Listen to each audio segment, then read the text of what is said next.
Jatebe flebra bela jani anya foliba ni wakati ni kono ni anya émission wakati sene nangwa mako ce mercredi ana balmam so be ñogon boro Mariam aleni asetu an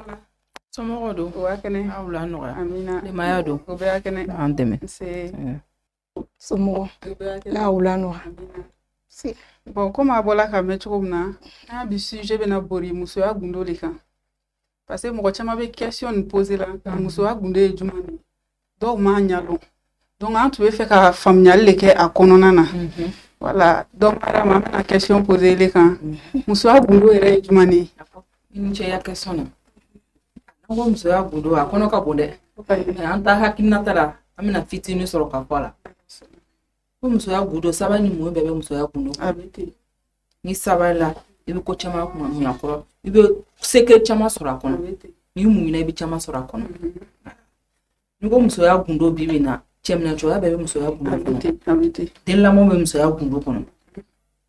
ibi yere ke cho mina fana yere sanya cho mo bebe muso ya gundo kono donc non comment faut c'est très vaste mais on parle juste un peu dedans yes muso we se ka ayere ladne cho mina ibi yere ke cho mina ibi che obu ya cho mina ibi ya famille la do cho mina bebe muso ya gundo kono fitini mambro amese ko fo wala sa mo se ka a famille cho ko sora kan cho ko mina voilà non ne konta hakina tala muso ya gundo na déjà iye sabari ni abe kunila jere kla ka mu yere ko jebe sabari le yere ko itse ka foko iba blay a jeba fo kita blay ibi si chemle chokola abete ke kere abete ke ki babi ju wuli kadama abete ado yere kuma ka yere batigime donc chemne chogo fene muso ya gundo do babi ju blete abemle na kuma ka yere do abete abete sabari sabari Tanti Mariam ese sisa muso ya gundo be ya muso ya gundo be ni ba kono koni muso ya refleni muso e no wasilo abete ibe yerema bisini ibe yerema bina ki lon chogo de la sini ibe fazi wore la mais en gens srani maka au fait akini lon ere ka fo ko so jera maka à chaque fois il changer do ala chema kan kam solo kateme ibe yerema dibe do kesini be do wore ke mais srani maka abete ce qui est gens positif pas les trucs négatifs faut être positif d'abord que tu es ce qui l'ont capable l'on le fait qu'il découvrir l'on le inégable il est une surprise il est une surprise toujours allez arrêter le pas fini il me le choix mina allez na bola era ça kasi elle me représente quoi aujourd'hui le pressé katalu kono peut-être surprise ouais be a fait tout katia donc muso era chama kan muso lo kaba makan ki lo kaba il est hier ma wati be il wati be le bina ni kokula yi donc c'est comme ça le motive ma faut te devrait ta kaleka mais il kon côté ce ka bo ko abete on ne compte pas ou beba kono mais c'est ka don mi soro ka pole ni muso ya gundo rebe rom na bio ese na mi funa bo be kono muso ya gundo ba kono jema kan ka muso lo kaba imma kan ka to chebi lo kaba ile yere ma choka bebe yere en positif quoi positivité la iba ken ibe yere ma choka bela in ko je wati bebe nego de la wati be mais furu sambe ka cha bio ele burula muso ya rele o ma muso ya gundo no le benana no o takama sala o ya burula wa walma ça n'a rien à voir avec muso ya gundo na fiyo ngo kanu be fembe sa ni kanu be kono kaba ko do be même ni ko yina mate abi fe kaba na ba ko ni kanu be kaba aba ko be noya abe si ka fo bon donc on a fait be tira ka donc je sais pas on dit aveugle la personne devient aveugle mais dans ça là c'est toi l'homme tu dois souvent diriger pour dire que ça là normalement on doit faire ça c'est vrai je t'aime mais voici mes limites tu dois faire ça tu dois musore e che a limite long ka long ne chebe nyon ka nga ka ferem ne ka se yoronima maka nga se yoronima tout ça ça est dans la communication aussi donc communication mais là furu santé muso ya gundo c'est pas parce que mal long non ati muso ya gundo long mais na ti ni inégati cha ni ki yere ko waraka do yafate foi ati jati moye mais ni kanu be kaba anile ani fa ka fani gbansane do même ta fait gbansane ni ka don ati jati avec effet wulaka mais s'il y a pas d'amour là si tu veux il faut te mettre nu il s'en fout ko bébé a base be kanuni a bɛ ten balimamuso wele bɛ fɛ ka mun fɔ o yɔrɔ anu damashala tanti ka min fɔ an bɛ tugu a kɔ komi anu m'a don a la anu tɛ caman la ko la fɔlɔ musoya bɛɛ ye muso de ye muso de ye mais muso be muso bɛ yen muso ye ko n di on dit muso be muso dɔ be olu fɛ o donna furu kɔ kaban ça c'est fini c'est un truc acquis donc ni tra do be si ka te foyi kɛ tuguni parce que je suis déjà dans mon mariage c'est un truc j'ai déjà eu ce que je voulais oh c'est faux i bɛ taa ko kura dɔ de daminɛ tuguni tout ce que tu faisais chez toi là ça n'a rien à voir ce que tu vas venir faire chez ton mari c'est une nouvelle vie tu veux commencer mais il y a des secrets dedans encore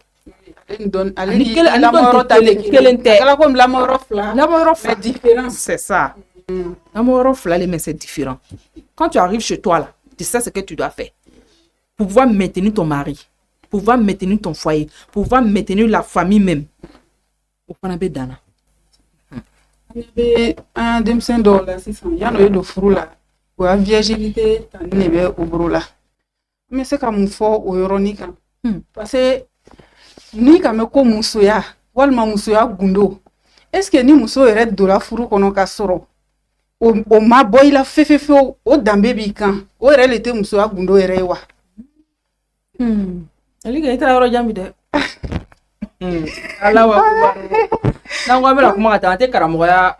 ko caman lɔn ni bɛ fɔ yan silamɛya bolo fan dɔ bɛ an t'a faamuya an kɔni bɛ silamɛya kɔnɔ mais a dɔw bɛ an t'a bɛɛ faamuya fɔlɔ la an tun b'a fɔ ko fille vierge a tun ma ni i ka kulon kɛ i b'i bolo ɲimi fa kala la il y a fille vierge et puis il y a fille vierge il y a fille vierge naturelle et puis il y a fille vierge surnaturelle ni ka bɛɛ ta ko vierge i b'i bolo ci fi kala la an b'a la dari la o ala y'an don kɛ an kuma mɛnbagaw ye o ye to ya virginité la o kana créer parce que virginité dɔ bɛ créer dɛ mais ni ka créer conséquence t'a la puisque ma mɛn ko ni ka créer kɔfɛ i tɛna den sɔrɔ c'est normal non i bɛ se ka bon o ye landa ko ye an tɛ ko dɔ an tɛ dɔ la landa ko la an tɛ dɔ la landa ko la mais normalement quand tu prends des produits pour faire ce genre de truc là il y a des conséquences quand souvent on va faire ça ko ka taa comment on a fait ça aller faire les tests pour pouvoir faire les tests de j'ai oublié le nom là quel test dépistage de l'école de l'utérus c'est tout ça là qui provoque c'est tout ça là qui provoque il y a des produits tu mets tu sais pas d'où ça vient et le quand tu vas serrer là d'autres tables c'est catégorique serrer jusqu'à ce que ça ferme tout et puis tu es obligé de faire une opération encore pour pouvoir faire mais ni kɔni ko i sera fo yɔrɔ yɛrɛ la ça fait ko tiɲɛna kɛ tu es obligé de faire une opération pour pouvoir l'ouvrir encore à quoi bon ni quand tu te sais à maintenant il faut dire à tes parents non on taille tu n'es pas que tu as te créer des problèmes ou bien Allah le bébé juge Allah le bébé juge si tu as dit non forcément tu dois faire tu vas te créer des problèmes peut-être ni quand le kebina koju ka tun ka teme ikinga mike ka koro donc Allah on sera kunumana quand on sera kunumana nous c'est quand entame ka se ka essayer ka tout temps il y a pas de problème dans le cas contraire aussi Allah en ben mabo amin rabbi virginité yɛrɛ furu la o nafa jumɛn de b'a la a nafa ka bon cɛw fɛ dɛ c'est un acquis pour lui c'est un trophée ale ni cɛ yɛrɛ ka muso sɔrɔ ale fɛ ale ɲɔgɔn tɛ tuguni non n'a bɛnna n'o muso modèle souvent il est court mais il se voit plus grand que les autres yaya ale fait qu'on allait ka jani belle na parce que ce qu'il a eu là mɔgɔma de ka ɲɔgɔn sɔrɔ oui a kɛra ko c'est une fierté pour lui carton dɔ de bɔra France ka mɔgɔma dayɛrɛ non ale de nana ka na dayɛrɛ ale ko mɛrikɛ yɛrɛ de ka fabriquer ka d'ale ma tu vois ale ko mɛrikɛ de ka fabriquer ka d'ale ma donc il est tellement heureux toi-même ça te rend fier encore dans ton foyer c'est difficile mais c'est très bon c'est très bon non qu'on se la ka wala c'est très bon toi tu es fier dans ton foyer dans ça même là ni au femme so rebo famille ni ko ke tu es rentré dans ton foyer et ça tu peux plus aimer un autre homme encore pas ton mari tu peux plus aimer un autre homme à part ton mari mais tu n'as mais ça kacha sisa ça virginité abey makadole abey a ɲɛnamaw bɛ yen a fofo fana bɛ yen a fofo fana bɛ yen a bɛ conséquence dɔ a la conséquence b'a fofo la parce que tout récemment yɛrɛ an ka dɔ ye TikTok kan an tɛna mɔgɔ tɔgɔ fɔ ale terimuso elle n'est pas vierge. Hein. Ani cɛkɔrɔba dɔ tun bɛ bɔla ɲɔgɔn fɛ. A nana fɔ terimuso ma ɲɛna k'ale ka fɔ cɛkɔrɔba ɲɛna ko elle est vierge. Donc cɛkɔrɔba fana ko non ne tɛna maga i la fo i ya furulon. Maintenant o ka ko préparer sisan ko nana kɛ sɛbɛ ye ko kɔɲɔ bɛ nana se a taara fɔ terimuso ma ɲɛna ne y'a plan nin filɛ nin ye n ka fɔ nin a ye nin furu dɔ bɛ nana kɛ n bɛna nin kɛ cogo di donc terimuso fana k'a fɔ toro na ten a kɔni ka min fɔ k'ale ka fɔ toro na ka kɔli dɔ tɔgɔ fɔ k'i t'o ta k'i yɛrɛ kɛ ten terimuso ma dɔ nin fana ni ale k'o kɔli ta k'o koɲaw ɲaɲini a ma ɲaɲini merci donc a donna la ten 2 jours après a nana kɛ a yɛrɛ tɛ se ka taa ɲɛgɛn na. C'est comme ça. Oui, a été se ka taa ɲɛgɛn na a tola ni kotogo ye a nana ye trop c'est trop comme 3 jours comme ça a nana fɔ terimuso ma ɲɛna i ka fila min fɔ ne ɲɛna bon ne k'a kɛ voilà a bɛ conséquence min dira ma o la terimuso ko ayi ne tun b'a fɔ la toro ne ma ye. Elle a détruit ta vie. Oui, ko ne tun b'a fɔ la toro ne ma ye ne tun bon comme ça den ma a ma si sɔrɔ. C'est ka si sɔrɔ. O taara n'a ye dɔgɔtɔrɔso la a dun ma sɔn ka tiɲɛ fɔ donc terimuso ma yɛrɛ nana fɔ k'ale bɛna taa tiɲɛ fɔ. Parce que ale a conscience sur la dɔrɔn de la mais l'homme n'ale ko bɛ taa dɔgɔtɔrɔso la a taara sɔrɔ terimuso ma ta ka mais mɔgɔ min tɛ se ka ɲɛgɛnɛ kɛ voilà ale kɔni ko ko ale de ka den faga a conscience tu vois conscience a juste elle ko modèle tɔgɔw man ɲi c'est pas bon fɛn bɛɛ de ma kan ka ta muso yɛrɛ bolo la n'a k'i sɔrɔ ka ban c'est fini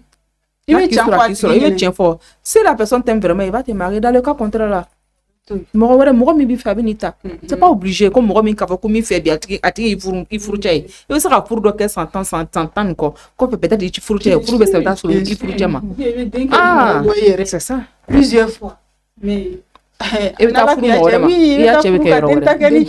wɛrɛ donc quand ça arrive là faut mieux c'est mieux tu dis la vérité et puis a bɛ tɛmɛ a kan si la personne t'aime réellement il va te marier. i bɛ se ka mun de fɔ an ka bi jeunes ye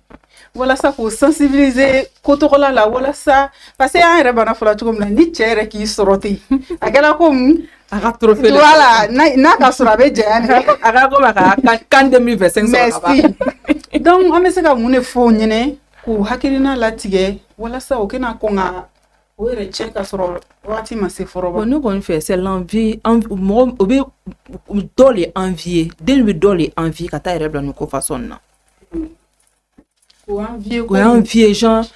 la personne a portable ou bien moto donc faut que bon on y nana mena dima on a quelqu'un qui fait mena dima c'est l'envie qui la pousse à faire ces genre de trucs là souvent là comme aller d'autres avec au ce côté d'autres avec bengali ala ambe kishama mais d'autres font l'envie le beau blala Jean ka nyabo fin d'en fait ntoru a nyogo ben ntoru bo ou ntoru ben ya ma façon kela mais toi tu peux pas la voir peut-être olu ba kela a war bolu ka se bolu do bébé ni ke mais elles sont vierges do bébé dirante ko be ta boîte le ta ko beke mais elles sont vierges mais elles ont les moyens de les politique mais toi tu es là tu n'as rien tu es obligé de te donner un nom pour faire ça donc c'est éducation ni bébé doit éducation mais tout ce qu'on dit ça prend dans l'éducation parce que y avait d'autres là c'est tout il était son modèle malgré que faut y être au bureau il y a dignité voilà, on va réserver donc il faut savoir mettre ton pied là où tu sais que tu peux t'en sortir mais quand il se le rhum là il y a beau temps faut pas faire tu vas partir là il va prendre pour toi oh c'est un truc là on peut pas payer non on peut pas payer. C'est fini. Lui là, il revient pas. Il revient pas. Ni katakaba banal, c'est fini. Donc c'est mieux que si tu peux te réserver. Si tu peux le faire, fais-le. Pour toi-même ton propre bien. Pour t'aimer ta dignité, t'aimer pour ton foyer. C'est pas facile, hein, mais faut le faire. Si tu peux le faire, tu le fais. Maintenant, sunguru nous kotokola okelani. Jean comme avant que de furu là. Furu ko fait, on vient don soro. Anto wa fo ko ni ka ke. Ko itise na den sɔrɔ donc cɛ ne bɛ walima o landa ko non c'est pas sinon vous dites que parce que il ka fɛngɛ kɛ essayer ka fila dɔ ta ka yɔrɔ serrer et puis tu peux pas avoir l'enfant bon ça landa ko là je sais pas trop mais je pense que tu peux faire ton enfant sans problème. Donc tu peux faire ton enfant sans problème. Il est connaît idée là il veut ce qu'il y a d'un sans problème. Mais peut-être peut-être on peut faire des sacrifices pour dire qu'il ne peut pas faire enfant. Mais Bibi n'a pas les bambins du Mabo. Il est vite qu'elle va attaquer. Tu vois, maintenant, on dit sacrifice, il n'y a que quoi dans le cas, peut-être il y a le mot dans le caca. Elle a dit la rola. Donc, elle a besoin de d'accord. Il y a une question de Jabina. En balmamso, assez de question de Manon de Babura, on peut poser quand. Et dans la femme, il y a encore qu'on ala fanga se Amina. Tanti Mariam, question do dama mini bolo. D'accord. Mais a folo mi fekk ñi nga est-ce que muso furu ni muso gana be se ka tagama ñoo fe? Pourquoi pas? Vous savez tagama ñoo fe. Vous savez tagama ñoo fe sans problème. Ça dépend de l'intérêt de chacune d'elles. Ça dépend de l'intérêt de chacune d'elles. Even comme muna. Even tu ran comme muna. Ametera na kunuma koson. Intérêt basé moi. L'intérêt basé si c'est fondé sur la sincérité, le respect mutuel. Je pense qu'il y a ça sans problème. Mais si ça on connaît ame yeta o ira nyama kala ko mi muso furu mi nu be furu la sisan. To so ngata mani célibataire. Non, peut-être il est mort mais il y a teri muso mi ko elle est célibataire là. Peut-être n'est pas sûr d'elle. Peut-être n'est pas sûr d'elle. Peut-être elle n'est pas votre amitié n'est pas aussi sincère comme vous le pouvez. Mais c'est muso do be orgueil tewa. Sans qu'on furu la ni makanga takamatu. Elle est franche muso bana do. Oui, mais bien sûr, au premier mais atama de rabe demsa ke ñoo fa be ko ra ñoo mais na sera furma na le fura dron abe pombetske do arrêter si fait yere. Non, c'est pas do era wolo ti numéro era ta. Non, c'est pas normal. C'est pas normal. Donc normalement il mo mi ka demsa ke ñoo fa avec quoi s'il y a rien votre amitié si c'est sincère peut-être muso bana il va se hakli do dilema. Mais amu ko kachama il est hakli do dilema. Malgré qu'il y a fou là, allez ma fou. C'est pas parce que tu es rentré dans le foyer que tu es intelligente. Ça ne veut rien dire. Peut-être c'est même qu'elle est plus intelligente que toi. Elle sait mieux attraper ton mari que toi-même. Allez, elle va assurer d'autres mais aussi qui tu aimes les naïs. C'est pas parce que tu es mariée que tu es plus intelligente qu'elle. Non, non, ça ne veut rien dire. Comment ça fait comme nana avec un demi-seigneur qui nous fait capable. J'ai l'impression que il ne doit rêver avec comme balmaya. Balmaya, c'est ça. Voilà. Avec une balmaya, c'est même pas tu sais aussi. Avec non le fourra, va faut que nouveau que n'a pas. J'allais à ta mort fisani les. Quel est ton niveau? Est-ce que Atigamoro te sera ne wa? Ah, quel est ton niveau? À niveau d'eau. Genre c'est bague au doigt là seulement. Non. Sinon peut-être celle qui est dehors là, elle est mieux placée que toi. Ou bien dans le bénéfice. Elle a les marques qui sont la folobaka les bêtises soro. Sinon elle est mieux placée que toi. Puis c'est qu'elle connaît peut-être toi-même tu connais pas. Bien sûr, ouais les kacha. Peut-être tu connais pas. Il faut être dans ma co. Qui foule mana brave ante kelen si ça n'est parce que bibi na me mo le. Jamais mo ya boni la ntenya refe. Tere do be do fana. No tala se o be mo ya foueta ko ya foyer. Oui, plusieurs. Oui. O bien foueta ko ya foyer. Et puis tu t'amuses à. Avec ni ya foyer chengatima. O le be do fana sera. Donc si ce côté là, ante se ka au digi ka teme. C'est ça. O be ko do le la o be sera. Do le fana peut-être ka do ye wa ka do mais o le ba le sera. Donc on fait ni ki ko no fura ni ki be yara ni mo ye. Ibe mo wolma walma. Il veut se gagner ni bête, ouais. Il veut se gagner ni bête, tu peux pas te promener avec tout le monde. Tu peux pas te promener avec tout le monde. Non. Et ni moi, madame Adéa, nous refait à moi, là, c'est moi, mais tu sais qu'au moins à 90%, la personne est telle personne. Il veut se demander à ce que d'aucun quand nous dans le foyer là, il veut s'arrêter avec mais c'est pas tout on peut dire dans le foyer. C'est pas tout ce qui se passe, les gens qui bafouillent rien. Bon, le ben à l'ignan et tout le monde. Non, tu fais tes mêlées, il est bon avec moi. On est bien à l'ignan et tout le monde. Tout ce qui se passe entre toi et ton mari, ça reste entre toi et ton mari. Allez, rebo rom follow. Ado rete musu bananta ede. I rebo musu furuni, I tere musu fene furuni. Oui. I chebe mako mnyeni ma, ni ba fola I tere musu mere furuni. Souvent nyango ya. Ara ba ta furu sakina furu ta ma tu. Oui, amo ye plusieurs fois. Il faut raison que Mimado. Il est chebe Mikeli, il est toko no fofo. Non, souvent il est quand on est chebe. Non, si toi-même tu es une jeune fille que tu sais que ta camarade elle est mariée. Il y a une certaine distance que tu dois mettre entre vous. Pas trop. Mais il faut savoir aller chez elle. Il faut savoir sortir de chez elle aussi. Il faut savoir parler. Il y a coquette au long. Faut là que me coach ma canyon fait. Mais il est ballon différence de codo là c'est. Non, qu'elle a tiré avec tout le monde. Mais il s'est fait. Mais tout ce matin, mais surtout toi, tu es chez elle. Parce qu'un a cadeau et tout récemment. Allez, on a trimso ka demsenya que nous fait faut qu'on au corbeya. Ala cadeau galzige chela. A gazgen ko chela. A ka fois trimso ni na be min fait. terimuso ma k'o bɛɛ tu di a ma a mariage wagati mariage kɛla ka ban a ma taa se terimuso ma fɛ yen fo a nana kɔnɔ ta kɔnɔ yɛrɛ a kɔnɔbara sɛgɛnni ba sisan a tɛmɛtɔ la a farana ka don terimuso ma ale kɔnɔ min ma furu ban ale ko depuis furu la hali min ye hali man wele a ko mais ele ne tɛ tagama tuguni ne furu la. Elle a été ingrate. Bien sûr. C'est de l'ingratitude. Voilà. Elle a été ingrate. Kolombari. Ale kɔni kɛra. A ko ɲumanlɔ bari ale kɛ. Wala a ma muso ko ɲumanlɔ. Voilà. Mais elle a été sincère. Donc elle a été sincère. Ale ka dɛmɛ adamadenya la balimaya la teriya diya la. Mais l'autre elle n'a pas été sincère. Parce que mais ni mɔgɔ marqué i bɛ se ka yara sama ko cogo walima i bɛ se ka taa. A ka fasi yɛrɛ la ka ban pourquoi tu te promènes avec elle? Tu prends tes distances avec elle. Pas ma fɔ k'a ye da tɛ ɲɔgɔn na mais aw ye adamadenya sugu dɔ bɛ yen a y'o tigɛ ni ɲɔgɔn cɛ. I tɛ taa fɛ i tan parce que a ka yira ko a tɛ niveau kelen. A tɛ niveau kelen na donc i bɛ to a niveau la. Ni ne yɛrɛ le ne tɛ t'i fɛ yen. F'i que ale yɛrɛ marié la fo kana se. Voilà i tɛ taa parce que non i tɛ taa. Hali n'a jigila ka ko kɛ ne kɔni. Non jigi la n bɛ taga. I bɛ taa foli kɛ. Silamɛya non silamɛya yɛrɛ la ni kungo bɛ i silama ɲɔgɔn fɛ i sen fa ka se. Fana b'a la. Taa y'a fonya dama a y'a foli dama i b'a bonya dama. Jama yɔrɔ lo i bɛna taa mun de kɛ i bɛ taa foli de kɛ a b'a ko kɛ parce que au moins nana den. Voilà i bɛ t'i ya silamɛya sira tagama i bɛ adamadenya sira tagama c'est fini. Mais pour dire chaque fois même de temps en temps peut-être un temps i bɛ tɛmɛ na ah n balimamuso i bɛ dɔ da la foli de i bɛ foli kɛ ka tɛmɛ. Ale yɛrɛ bɛ ɲiga yɛrɛ la. Voilà ale yɛrɛ bɛ ɲiga yɛrɛ la. Mais ni ka tigɛ na ko komi ko dɔ tun b'i kɔnɔ ka kɔrɔ ko dɔ tun b'i kɔnɔ ka kɔrɔ mais kana tiɲɛ da y'a kuma ma i kana tiɲɛ da a y'a kuma ma donc de temps en temps tu peux passer tu la salues de temps en temps tu l'appelles hali n'i ma se yɛrɛ i b'a wele foli le ça fait rien tɛ foyi kɛ ala k'ale sɔn bi cogo min na sini ala fana bɛ se k'e sɔn ten ala k'e sɔn cogo min na sini ala b'e sɔn ten fana c'est parce que ale ka di ala ye ka tɛmɛ ele kan ala le k'a latigɛ ten bɛɛ yɛrɛ ka di ala ye ala le k'a latigɛ ten ala le ko ale bɛ don e ɲɛ furu la mɔgɔ kɔni on sait jamais ale de bɛ se ka don e ɲɛ furu la ale bɛ tila ka bɔ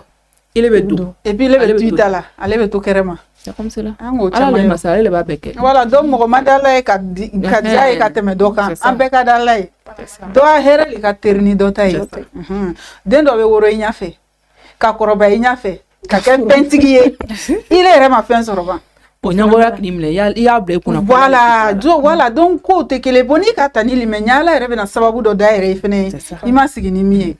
donc i ka faamuyali sɔrɔ i ya question ninnu la question laban ye kanti i bɛ se ka hakilina jumɛn de ma comme conseil quoi muso furu ani muso gana o y'a tugu ɲɔgɔn na muso furu ni muso gana c'est comme on vient de dire dans le développement là a bɛ se ka yara ɲɔgɔn kɔ mais a y'a yara cogo la ɲɔgɔn kɔ e ni muso gana i ka lɔn ko a tigi furu ne il faut respecter son foyer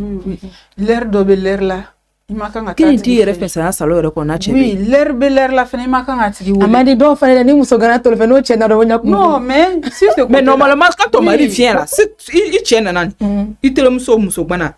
hali muso gana tɛ i terimuso muso furu elle doit se lever pour dire que ah n ka baro sera dama mais dɔw bɛ o tɛ bouger la o tɛ bɔ non a bɛ fɛ ka dɔ de faamuya kɔnɔ a bɛ fɛ ka dɔ de faamuya furu kɔnɔ sinon normalement quand n'a tigi donna kama kɛ samara dɔ bɛ bɔ baro banna samara dɔ bɛ bɔ o t'o bɛ ya love kɛ i bɛ taa ɲagami ya love la mun na même si tu es marié i t'a ɲɛɲini t'a dɔn sigi k'i ta kɔnɔ kɛ peut-être a tigilamɔgɔ bɛ taa de ko il bɛ taa filɛ pour que e se ka n ta minɛ cogo min na kɛ mais n'a ka fɛ comme ça i bɛna sigi ah n terimuso nin de bɛ n ka furu la an y'a kɛ a bɛ kɛ cogo di i ni cɛ ka di dɛ muso kelen de bɛ yen a b'a dɔɔni d'i ma a bɛɛ tɛ di o n'i ka bɛɛ di sini a bɛ taa minɛ i la i bɛ dɔɔni di dɔrɔn ka dɔɔni bila i kɔnɔ a bɛ kɛ tan de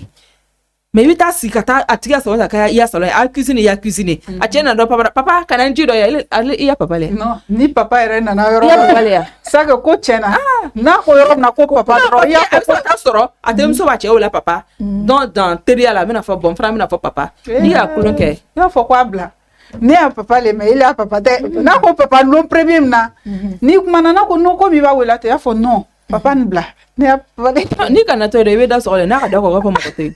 a banna nti n bɛ se ka min faamu yɔrɔ na c'est que muso furu ni muso gana bɛ se ka yara ɲɔgɔn a b'a yala kɛ mais il faut savoir le faire d'accord a yala kɛ il faut savoir le faire i b'i don cogo la i b'i bɔ cogo la i b'i kuma cogo la n'a ye fana n'a cɛ fana bɛ yada tu ka faut pas faire yɛrɛ tu faut pas dire faut pas dire non comme n ka tile fila kɛ n ka o bɛna tile fila kɛ n terimuso fɛli kɔnɔ ça n'a rien à voir ça n'a rien à voir to i ka lu kɔnɔ tuma min na e tɛ ba marié tɛ o faut la laisser vivre son foyer souvent a yɛrɛ truc la tuma dɔ i b'a dɔn ko teriw bɛ tasuma don ko dɔ la i bɛna sɔn i ni cɛ ka furufuru dɔ kɛ a bɛ se ka layɔrɔnin kɛ mais ni teri bɛ a tɛ layɔrɔnin kelen ele fɛ k'i ka musoya yira k'i le muso ye kɔnɔ cɛ fana ye fɛ ka yira i terimuso la k'ale ye cɛ ye kɔnɔ o kɛrɛ bɛ ban kɛrɛ tɛ ban ni teri min yɛrɛ b'a faamuya ni ka tigi cɛ natɔ ye dɔrɔn i ka samara dɔ bɛ bɔ o yɛrɛ de bɛ bonya la i terimuso kan fɛnɛ ni kɔni b'i terimuso a hɛrɛ fɛ n'a yɛrɛ ka taa cɛ yɛrɛ b'i bonya fana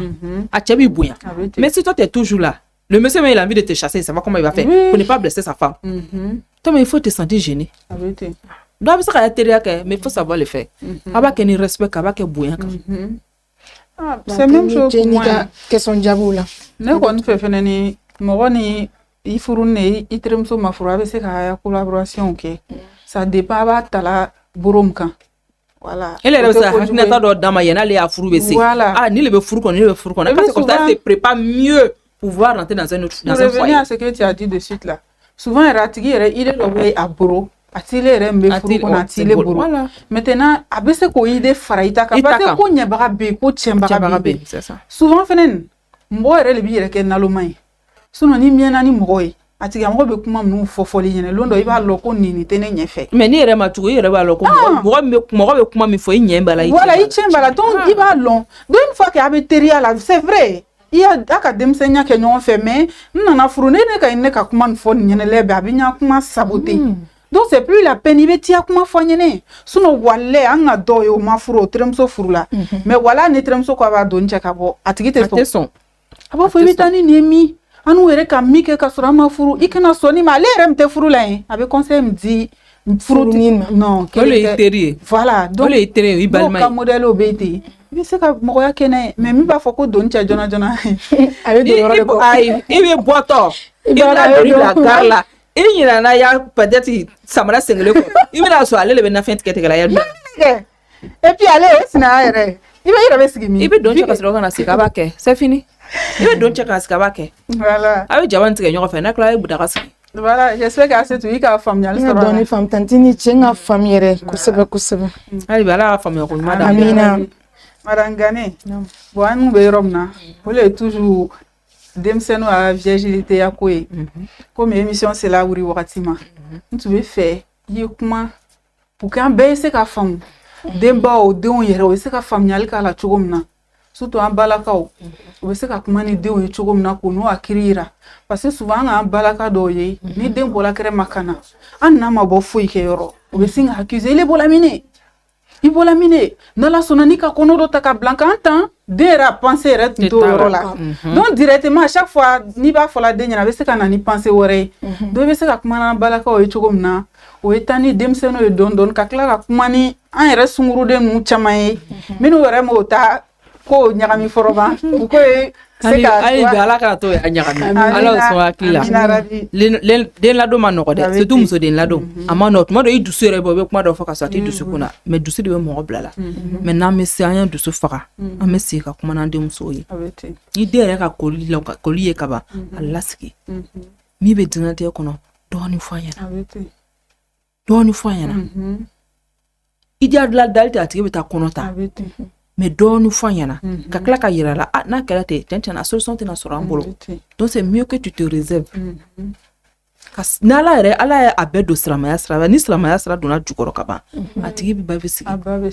a tigi ba bɛ sigi i ka ko ɲɛ ɲɛma n'a tigi y'a silamɛya dafala ka ban a tigi genre c'est tout ce que maman a dit la a bɛ na ni i timɛ don a tigi la et puis a tigi ala yɛrɛ siranya n'ala siranya donna a tigi la ka ban a bɛ bana a banna i bɛ silamɛya dɔ ala sira yira tigi la fɔlɔ ni k'ala sira yira ale yɛrɛ b'i ya éducation fara kan ni k'i ya éducation fara kan ala ka ca ala fɛ ala b'a nɔgɔya ka d'i ma ile le b'a yira la i ya min ye ka ban sisan nin c'est déjà un grand pas dans la vie ça veut dire que i donna diɲɛlatigɛ ko dɔ le kɔnɔ donc ko dɔ bɛ i kana kɛ ko dɔ bɛ i kana kɛ ni min ma ɲa n'a ɲɛfɔ ɲɛna mais se ka solution cogo min na ka d'i ma i ni hakili yira ɲɔgɔn na i bɛ hakili yira ɲɔgɔn na i bɛ kuma tigi fɛ dɔɔni c'est vrai dɔw bɛ tuma dɔ i b'a ye dɔrɔn ka kɔgɔ ta ka jigin a kɔgɔ ta ka jigin a b'a dɔn b'a kɔnɔ da la a tɛna to yen o a tɛna to yen c'est comme si tuma kelen i bɛna to ka toro ci mais a dɔw la nin souvent i bɛ sigi ka kuma dɔ kɛ i b'a ladon chambre kɔnɔ den yɛrɛ nɛni jama ɲɛfɛ tuma dɔ a bɛ den révolter mais souvent i b'a ladon bon kɔnɔ tuma dɔ dusu de bɛ mɔgɔ dɔ i bɛ dɔ f'a tigi ma jama ɲɛfɛ mais kɔfɛ i b'a tigi ladon chambre kɔnɔ min b'i fɛ i b'a fɔ I bɛ hinɛ yira tigi la k'i faamuya tuma parce que n'i bɛ i kuma jama ɲɛfɛ ale ye maloya ne ale fɛ i bɛ datugu ko ne bɛ k'ale maloya voilà dans la chambre vous deux là il y a beaucoup de choses à apprendre a bɛna sigi a bɛna tuloma dɔ ɲɛnama ka lamɛn a bɛna tuloma dɔ ɲɛnama ka lamɛn n'ale ɲɛna ka ban i ka tɔ bɛɛ bɛ nɔgɔya n'i sera ka kelen régler ka ban a tɔ ala barika a tɔ bɛɛ bɛ nɔgɔya parce que n'ale ni tɔ k'a bɛ dirige i bɛ kelen tɛ se k'a bɛɛ kɛ ni tɔ k'a bɛ jigin a b'a fɔ an bamuso ko tan an bamuso ko tan o bɛ sira kelen tɛ o bɛ to a tigi kɔ hali bi ala y'an dɛmɛ den lamɔ la ala y'a kɛ ɲuman d'an ma. Asetu i bɛ ko di comme émission sera a wuli wagati ma ne ko tanti ka min fɔ hali sisan an bɛ tugu a kuma kɔ n'i yɛrɛ b'i den lamɔna et puis i b'a a jaabu lajɛ bɛ jama cɛman den yɛrɛ tɛna siranya tɔ laban na i le bɛ min fɔ a ma ko i yɛrɛ kɔrɔsi to ka conseil d'a ma o bɛɛ ka dɛ mais l'heure bɛɛ ni den bɔra yɔrɔ ile b'a fɔ ko den bɔra jinnayakɛyɔrɔ la ok i m'a yala a bɛ den fana dusu b'a n'a kɛ lɔgɔ ta la a b'a fɔ k'a b'a kɛ n bɛ se ka min fɔ an parents ɲɛna o ye sabari o ye s'an minɛ cogo la o y'an nɛgɛ ka hakili ɲuman d'a ma an si tɛ fɛ ka défaut jugu sɔrɔ an yɛrɛ la ni furu la a ye parents faamuya n'a fana bɔra a y'i bolo kɛ a yɛrɛ kan dusu de bɛ parents bila kuma na a man di jɔn la i b'i den ye ko a bɛ sira ɲuman kan mɔgɔ b'a fɔ i bɛ taa den ya furu k'a fɔ ko a sela so ni yɛrɛ yɛlɛ so a ka di dɛ jɔn tɛ kɔnɔ i bɛ dɔnba kɛ alu kɔnɔ dɔrɔn u bɛ sogoba d'i ma i yɛrɛ fana y'o bila i kunna ko i yɛrɛ y'a bɔ ne b'a kɔnɔ i bamuso kɔni bɛ kuma na nin ala de y'a fɛ sɔn fɔ e yɛrɛ ala de y'a pati mais cɛ kelen de bɛ plaisir ta n'a cɛ kelen tɛ dɛ muso mais cɛ ta plaisir ka bon ni cɛ parents ta ye i bɛ cadeau sɔrɔ i bɛ bonya fana sɔrɔ muso fana masaw b'a ta muso masaw b'a ta mais cɛ ta ale ta nin lui c'est pas de grand ale kɔni ale kun bɛ sankoro la waati la a bɛ mɔgɔ tɛtɛ ni min ka kɔnɔ il oublie même qu'il est plus cool que toi ni ka kulon ka bɛ daji tu i kun cɛ la tellement il est heureux tellement il est heureux ala y'an sɔn hakili ɲuman na ala hakili ɲuman d'an ma ala kɛ n'an lamɔ kɛ fu c'est vraiment ani ce a y'a wele jaabi la ni plateau nin kan bon nin ye émission wuri wagati ye faamuyaliden tun bɛ yen an k'o de partager an ni ɲɔgɔn bolo ten c'est que si an bɛ ɲɔgɔn sɔrɔ mercredi wɛrɛ a kana ɲinɛ k'an ɲa vidéo like ka partager